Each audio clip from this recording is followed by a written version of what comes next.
Police को तकरीबन 4 रोज़ कबल जो है सांदे के इलाके में हकीमाला बाज़ार है, वहाँ से एक कॉल मसूल होती है जिसमें बताया जाता है कि एक ज्वेलर शॉप पे गन पॉइंट पर एक शख्स आया है जो कि वहाँ से सोना लूट कर फरार हो गया है। इसने जाकर पहले उन्हें कहा जी मुझे गोल्ड दिखाएं। उन्होंने जब आहिस्ता आहिस्ता सारा गोल्ड इसके सामने रखा तो इसने कहा नहीं और लाएं, ये वाला सामान भी चाहिए।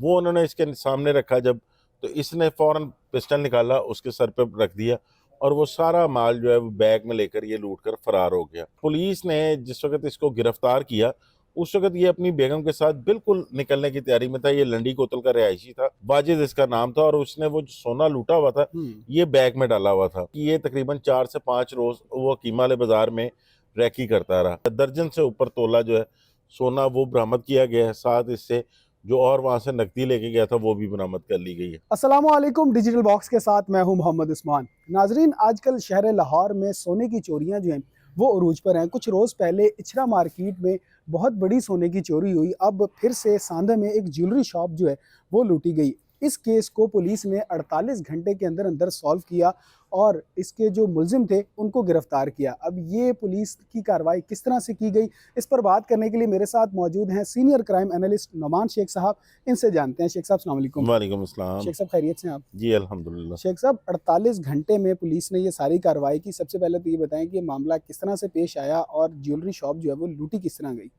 देखिए उस्मान, इस वक्त वैसे ही एक हाइप क्रिएट हुई है क्योंकि जिस तरह इचरा गोल्ड मार्केट में एक वारदात हुई थी जिसमें शेख वसीम नामी शख्स जो है वो करोड़ों रुपए का सोना वहां से लेके चला गया था। इसके बाद ये हाइप बनी हुई थी। इतनी देर में पुलिस को तकरीबन 4 रोज कबल जो है सांदे के इलाके में हकीमाला बाजार है, वहां से एक कॉल मसूल होती है जिसमें बताया जाता है कि एक ज्वेलर शॉप पे गन पॉइंट पर एक शख्स आया है जो कि वहां से सोना लूट कर फरार हो गया है। जो SP operation Iqbal town doctor Umar वो पहुंचते हैं, एसएचओ सांदा जो है शर्जील वो पहुंचते हैं। ये वहाँ से सीसीटीवी फुटेज कलेक्ट करते हैं। उस सीसीटीवी फुटेज को ये बैक ट्रैक करना शुरू करते हैं।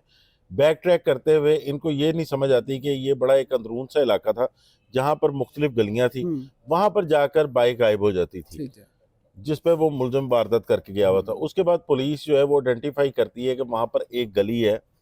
वहाँ पर गली में पुलिस रैकी करती है कि कौन से लोग हैं जो यहाँ पर नए आए हुए हैं। ये बंद गली थी।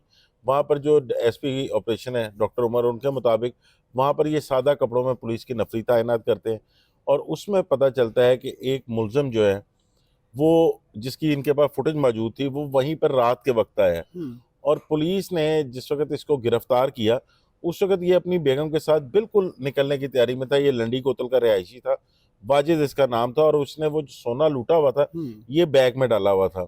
जो एसएचओ सांदा है शर्जील, उनकी टीम जो है वो इसको गिरफ्तार करती है। इससे सोना बरामद होता है। जो इब्तदाई मालूमात वो वहाँ से दुकानदार से मिली उसके मुताबिक ये तकरीबन 4 से 5 रोज वो कीमाले बाजार में रैकी करता रहा।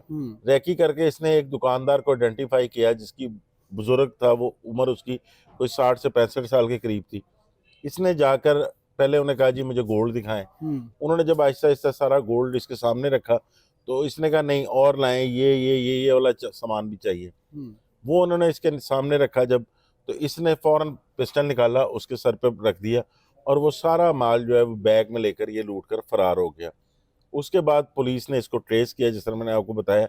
इससे तकरीबन कोई कह लें कि कई जो दर्जन से ऊपर तोला जो है सोना वो बरामद किया गया है, साथ इससे जो और वहां से नकदी लेके गया था वो भी बरामद कर ली गई है। शेख साहब, ये बताएं कि एज ए एक्सपीरियंस जब से सीसीडी आई है काफ़ी जराइम में जो है वो काबू पाया जा चुका है, लेकिन अब जो है ये सोने के चोरियां जो हैं वो ये सर उठाने लगी हैं, तो इसकी रोकथाम के लिए क्या किया जा रहा है? देखिए इस पे मैंने वो एसपी जो ऑपरेशन है डॉक्टर उमर, उनसे भी बात की तो उनका ये कहना था कि एक तो ये कंजेस्टेड एरिया था, यहाँ पर गार्ड एक था लेकिन वो सारे दुकानदारों ने मुश्तरका रखा हुआ था और शाम के टाइम पे रखा हुआ था। सबसे पहले तो ज़रूरी है कि आप सिक्योरिटी गार्ड प्रॉपर रखें, वहाँ पे से जो सीसीटीवी कैमराज हैं वो लगा के रखें। फिर उसके अलावा एक जिस तरह मेन मार्केट्स में देखा गया है कि दुकानदारों ने बाकायदा अपना जो ग्लास डोर है उसको लॉक किया होता है और वो उसको उसी वक्त खोलते हैं जिस वक्त उनका कोई जानने वाला आता है या कोई ग्राहक आता है तो ये बंद कर देते हैं और वो जिस वक्त सामान लेके जाने लगता है तो उस वक्त उसको खोला जाता है। लेकिन इसी दौरान एक अलार्म भी जो है वो पुलिस की जानिब से दिया गया हुआ है। जो मेन दुकानदार हैं उसको भी इंस्टॉल कराएं ताकि ऐसी कोई वारदात हो तो आप फौरी तौर पर जो है उसको क्लिक करें और ताकि अलार्म बजे, सायरन बजे और लोगों को पता चल जाए यहाँ पर कोई वारदात हुई है।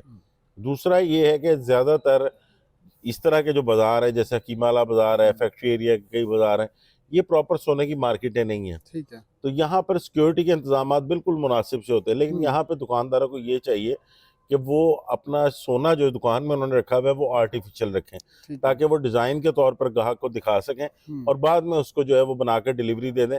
और जो कोई रखना भी है अपना, तो वो प्रॉपर गोदाम में या पीछे या किसी सेफ में रखें, और जब दुकानदार पैसे दे दे तो उसके हवाले किया जाए। ठीक है शेख साहब, आखिर में मुझे ये बताइएगा कि बड़े सवालात उठाए जाते थे पहले पुलिस पर, लेकिन अब अगर देखने में आए तो पुलिस अगर करना चाहे तो 48 घंटे में भी कर सकती है, 48 मिनट में भी काम कर सकती है। तो इस तरह से आवाम जो है वो थोड़ी सी प्रमोट होती है इन बातों से, तो उनके बारे में क्या कहना चाहेंगे आप? देखिए, पुलिस ने ये ऑपरेशन पुलिस ने बहुत अच्छा काम किया है, ख़ास तौर पे डीआईजी ऑपरेशन फैसल कामरान जब के आए हैं, तो पुलिस का रिस्पांस टाइम जो है वो भी तकरीबन कोई 10 से 12 मिनट पे आ गया हुआ है। जी। क्योंकि पहले ये कंप्लेन होती थी कि आधा-आधा घंटा पुलिस नहीं पहुँच रही, जी। लेकिन इनका ये कहना था कि जिस तरह रेस्क्यू जो है वो 7 मिनट में रिस्पॉन्ड कर देती जी। है, तो पुलिस क्योंकि हर जगह मौजूद होती है, तो डॉल्फिन पुलिस को कम से कम 7 से 8 मिनट में रिस्पॉन्स करना चाहिए। कई मुकामात पर 3 से 4 मिनट में भी रिस्पॉन्स किया। इसमें जब भी किसी के साथ कोई वारदात हो, तो सबसे पहले ज़रूरी काम ये है कि पुलिस को इत्तला दें, ताकि बर वक़्त पुलिस उनके पास पहुँचे, उनकी हेल्प शुरू हो। और ये बहुत सारे केसेज़ ऐसे हैं जो कि पुलिस ने ट्रेस कर लिए हैं। जो इचरे वाला केस था, उसमें प्रॉब्लम इस वजह से आई कि वो एक तरह की धोखाधड़ी थी। जी। उसने अपने पास लोगों का सामान अमानतन रखा, वो मार्केट का सदर भी रहा। 20 साल उसने इतनी बड़ी वारदात की जी। प्लानिंग की, तो वो वहाँ से फरार होने के बाद जो है, तब ये भेद खुला कि ये यहाँ से माल लेके जा चुका है। अदरवाइज़ पाकिस्तान में होता तो वो भी गिरफ्तार हो जाता। लेकिन उस पे भी मेरी कई पुलिस वालों से बात हुई, उनका ये कहना है कि हम इंटरपोल की मदद से कोशिश कर रहे हैं, वो बैरून मुल्क जहाँ पर भी है, उसको गिरफ्तार करके पाकिस्तान लाया जाए। ठीक हो गया शेख साहब, बेहद शुक्रिया आपके वक्त का। जी नाजरीन, तो आपने शेख साहब को सुना कि किस तरह से पुलिस ने 48 घंटे के अंदर अंदर जो है वो इन मुलजिमों को गिरफ्तार किया। एक बड़ी ज़बरदस्त कार्रवाई थी। और साथ ही अब बेहद शुक्रिया डीआईजी पंजाब फैसल कामरान साहब का, जिन्होंने जैसे ही वो आए और उन्होंने इतनी अच्छी कारकर्दगी का मुजाहरा भी किया। नाजरीन, इस बारे में आपकी क्या राय है हमें कमेंट सेक्शन में ज़रूर आगाह करें। अपना बेहद ख्याल रखें, अपने मेज़बान को इजाज़त दीजिए। अल्लाह आपका हामी व नासिर हो।